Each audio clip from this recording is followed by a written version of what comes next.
हमारे चैनल से जुड़ने के लिए YouTube पर चांद मल्टीमीडिया सब्सक्राइब करें। अदब से चूकती दुनिया हमारे हाथों को साहब मोबाइल की तरह अपने हाथों में कुरान रखते हो। अदब से चूकती दुनिया हमारे हाथों को साहब मोबाइल की तरह अपने हाथों में कुरान रखते हम। वक्त बहुत कम है, शोरा की तादाद बहुत ज्यादा है। मैं वो फिर लतीफा दोहराना चाहता हूँ। वो हमारे भोला साहब वो शायद सुने नहीं सुने आप, हजरत मौजूद हैं कि एक बार वकील ने जज से पूछा, जज ने कैदी से पूछा कि तुम्हारी आखिरी ख्वाहिश क्या है। कहा कि सर क्या मेरी ख्वाहिश पूरी कीजिएगा। कहा पूरी करूंगा। कहा कि मेरी आखिरी ख्वाहिश ये है कि मेरी सूली की जगह पर आप हो जाएं, आपकी जगह पर मैं हो जाऊं।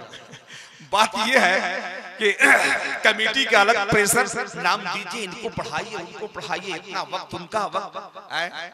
आदमी यूं ही बेवफा नहीं होता, कुछ मजबूरियां रही होंगी। हमारे इमाम साहब की अजीज़ में मोहब्बत थी कि हमारे यूनुस साहब किबला को वक्त दिया।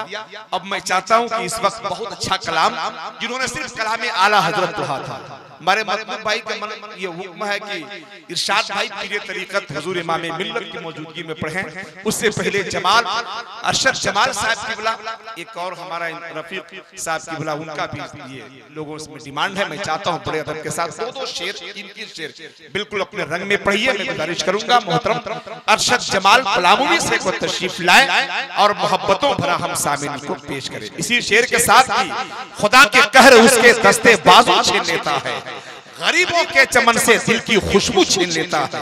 पढ़ो तुम झूम कर इश्क़े नबी में नगमे दिलकश, ये नगमा जुल्म के हाथों से चाकू।